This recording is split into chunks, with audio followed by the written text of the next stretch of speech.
Boa tarde, sou Caterina, tenho 34 anos. Este é meu filho, Alexei. Ele tem uma mutação genética rara chamada CZT2. Isso significa encefalopatia epiléptica infantil do tipo 18. Ele tem 5 anos e meio. Lyosha nasceu prematuro. Ele pesava 1 quilo e nasceu no 6º mês da minha gravidez. Por causa do meu estado, eu tive pré-eclâmpsia grave, ou seja, pressão alta, e os rins começaram a falhar. Já naquela época, os médicos começaram a suspeitar que havia algum tipo de conflito entre o feto e a mãe.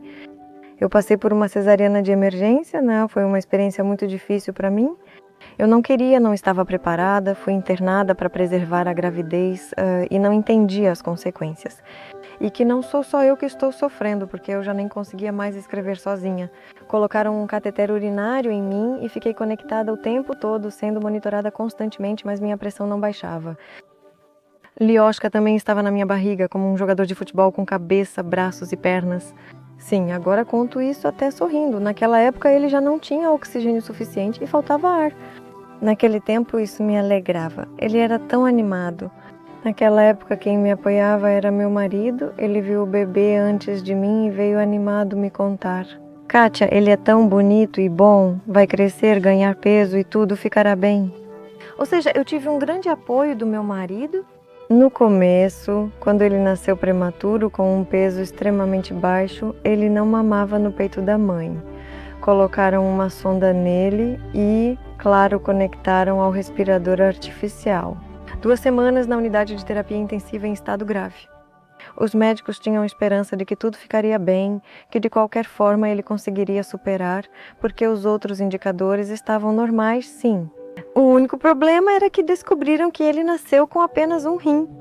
Nesses 4 meses de recuperação, o bebê se esforçou, começou a sorrir, focar o olhar, segurar a cabeça e ficou mais forte. Como se tivessem tirado o guarda-chuva, ele aprendeu a mamar na mamadeira. Fomos liberados para casa.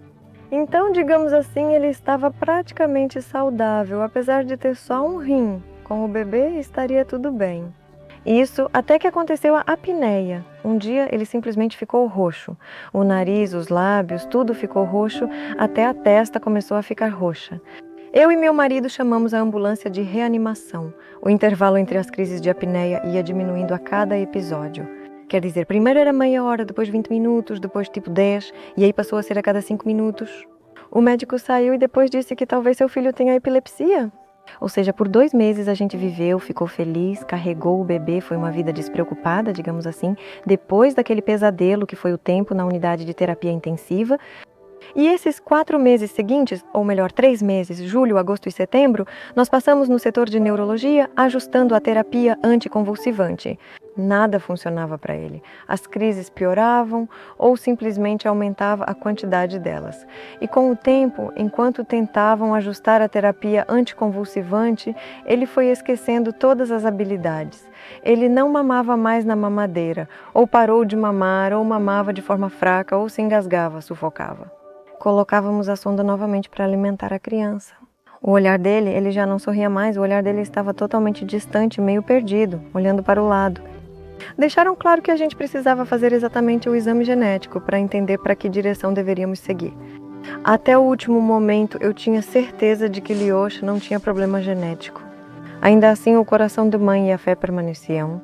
Ela, talvez nem queira admitir esse pensamento de que, a criança de certa forma vai partir em breve.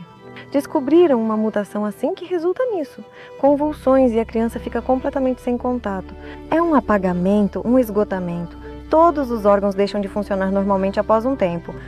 Embora na descrição tenha sido indicado que o feto geralmente é rejeitado ainda no útero da mãe. Isso. Ou se nasce, vive até 3 meses. O Lyosha é um verdadeiro herói guerreiro. E aliás, diga, eu sou incrível, né, Lyosha? Descobrimos nosso diagnóstico apenas após 2 anos e meio. Durante 2 anos e meio a gente correu para todo lado, fazendo todos os exames possíveis, só para tentar entender o que estava errado. Como a nossa doença genética vai se manifestar daqui para frente, ninguém consegue dizer. De qualquer forma, isso vai resultar em uma deficiência grave. Antes, ele ainda conseguia mexer um pouco os bracinhos e as perninhas sozinho. Agora, ele não mexe mais, só durante uma convulsão. Ou seja, né, os nervos ópticos estão atrofiando junto com problemas digestivos. E muito provavelmente isso também está relacionado ao nosso único rim. O Lyosha tem infecção constante no sistema urinário, ou seja, o rim ainda está funcionando. Então, e depois? É possível, claro, que haja uma diminuição da função do rim, sim, assim como uma depressão da respiração. Mas como exatamente isso vai acontecer? Bem, ninguém pode me dizer, porque há poucas crianças com essa mutação. Aqui na Ucrânia não temos nenhuma.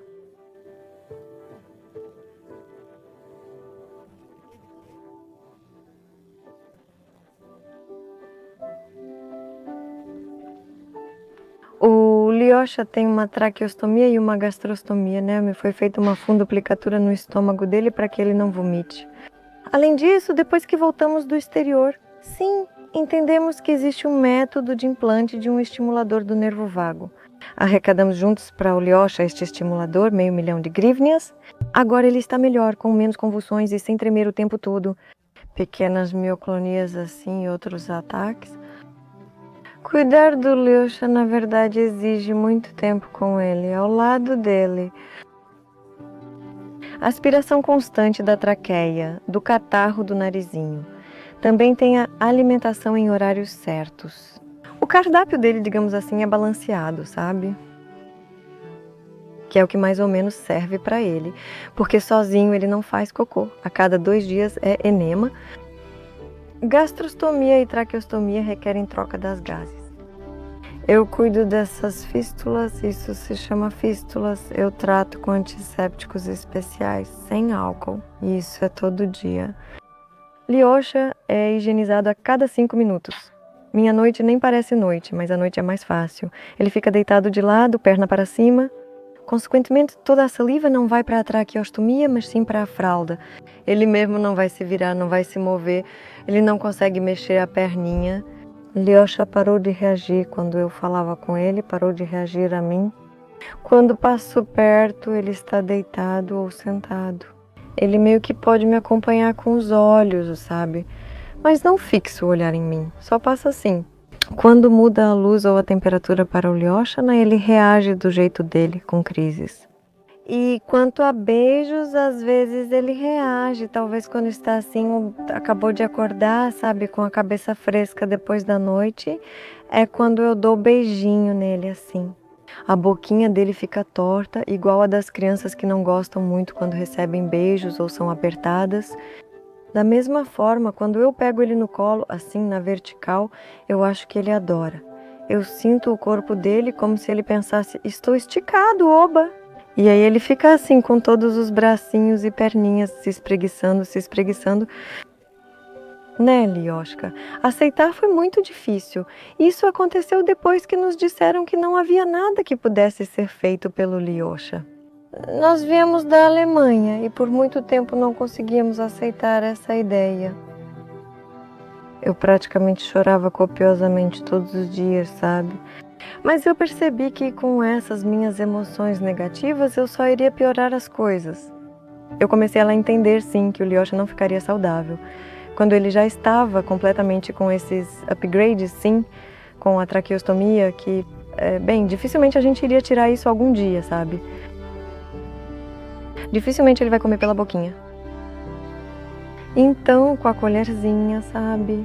Mas a gente valoriza o que tem cada dia agora. E o que temos agora. Isso, apesar de tudo o que os médicos disseram. Sim, diziam que ele teria só 3 meses, 3 anos ou algo assim. Não somos deuses nem eles. Ninguém sabe quando alguém vai partir. Por isso, todas as minhas dores se transformam em algo positivo, digamos assim. Porque uma mãe carrancuda ao lado de uma criança assim, acho que essa criança não precisa disso. Sim.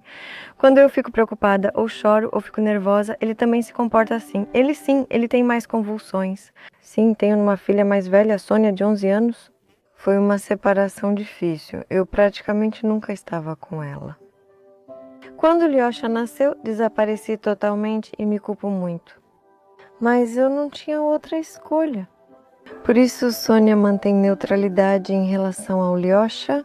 Às vezes ela pergunta, mamãe, por que isso aconteceu na nossa família se queríamos tanto um irmão? Mas ninguém está totalmente protegido disso e ninguém pode prever como as coisas vão ser. E eu falo, Sônia, veja como estamos lidando com isso. Estamos juntas, somos família e precisamos nos ajudar, compreender e apoiar umas às outras, já que estamos juntas há tantos anos e continuamos firmes. E por tantos anos não desanimamos, não caímos em lugar nenhum, não largamos tudo, não desistimos, nem nada desse tipo. Não, nós continuamos seguindo esse caminho difícil. E eu acho que de uma forma muito digna, não é? É sim. Bem, digamos assim, raramente estamos em lugares cercados por pessoas estranhas. Nós não passeamos pela cidade porque eu não consigo sozinha tirar o carrinho, colocar o Liocha, depois pegá-lo no colo, carregar. Eu simplesmente não consigo fisicamente. Bem, tipo, amigos ao nosso redor, mas na verdade já não temos mais amigos, porque não conseguimos sair todos juntos para a natureza. Não conseguimos passear em um aniversário. Nos encontrar simplesmente é algo básico, ou seja, nós perdemos isso. Meu telefone está sempre no silencioso. Sons altos assustam o Liocha.